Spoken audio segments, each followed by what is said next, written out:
Grab your fascinators and your fancy attire because the Kentucky Derby is upon us. If you're throwing a Derby party of your own, we have just the person to help you from start to finish. And here with more is entertaining expert Samantha Capaldi. She joins us from Churchill Downs where the race is going to get underway this Saturday. It's great having you, Samantha. How are you? Yeah, thanks for having me, Sean. I'm doing well. I can't complain. How are you? I'm doing really, really well. See, these Derby parties, they are picking up a lot of steam. And if we want to get started from the opening gun to the final stretch, we need help. And you're ready to party. You got all the stuff there. Help us throw our own.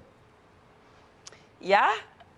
Let's I'm going to share with you some tips and tricks along with my favorite food and wine pairings. So first things first, you want to set off the mood right off the bat for your guests and send out an old-fashioned invite. That way everyone knows to wear their best fascinator.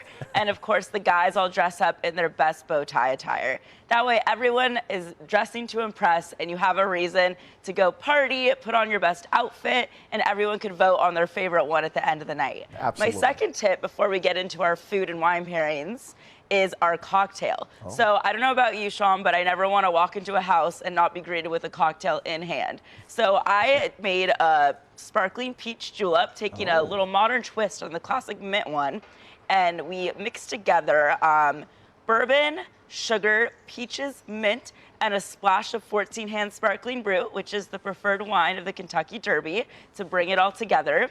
And it basically is the perfect blend of smokiness, sweet, and a splash of bubbles. That's awesome. See, the drink and the outfit really goes hand in hand for the Kentucky Derby. And of course, if you're going to have the drink, you're going to have the outfit, you got to have something Yeah, to we kind of munch on match as with well. the flowers, yeah. Of course, no, there's a theme that's going on here. Yeah, of what about the course. food? Let's feed our guests. Yeah. Yeah, the food's the most important part, as well as the wine. So right here we have some seasonal veggies, and we're pairing this with some pimento dip, which is goat cheese based. It's usually sharp cheddar, so it's keeping it a little bit on the lighter side, because I wanted it to go really well with either the cocktail the guests are already drinking when they walk in, or they could pour themselves a glass of the sparkling brut that you'll have out as well on an elegant tray. Moving into the main courses, I prepared a southern cheesy grit in little individual ramekins. This not only makes it easy cleanup on you as the host, but it's easy for the guests to just go grab one and continue mingling with their friends. So usually a really rich cheesy dish like this demands a red wine, but we're gonna go on the lighter side again and pair it with a Pinot Grigio. This has just enough weight and mouthfeel, a little bit of honeysuckle, citrus notes. It really harmonizes with this cheesy goodness. Absolutely. We also have slow roasted pulled pork sliders. So these are fun to make a day ahead. Just slow roast them in your slow cooker. Yes. And you can either have them already prepared like I have now, or it's fun to do your build your own slider bar and have all the rolls out, condiments, toppings, then just let your guests dig into them themselves.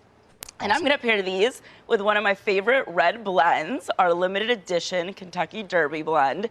And this is everything you want in a Washington State wine. Fruit forward, a little bit of earthiness. It really rounds out all the savoriness in these pulled pork sliders. Fantastic. And last but not least, we have our Kentucky Bourbon Butter Cake, topped with a decadent, rich peach sauce. So with all of this richness, sweetness, amazing, delicious flavors going on, I want to tone it down a little bit. So we're going to pair it with our beautiful rosé that brings out just enough peach notes in our cake. I'll tell you, rosé is gaining a lot of steam. It is back and better than ever. And these, speaking of gaining steam, these Derby parties, they seem to be growing and popping up everywhere you see, especially here in Vegas. A lot of people, they just want to be a part of the action. It's a lot of fun. Yeah, it's the same way in Phoenix too. They're popping up everywhere. So it's important everyone could bring the party to them and enjoy it. Awesome. If we want to learn more about the delicious drinks that you were showing us, where do we go? So you could learn about all these recipes on my website, SamanthaSommelier.com. And for all the wine pairings, you could go to 14hands.com. All right, Samantha, great having you. Thank you so much. Thanks, Sean. Down the stretch they come. It's all about the tips that Samantha just offered. You can go to SamanthaSommelier.com. And for the wines that she featured, 14hands.com. That's where you go. They, by the way, are a proud sponsor of the Morning Blend.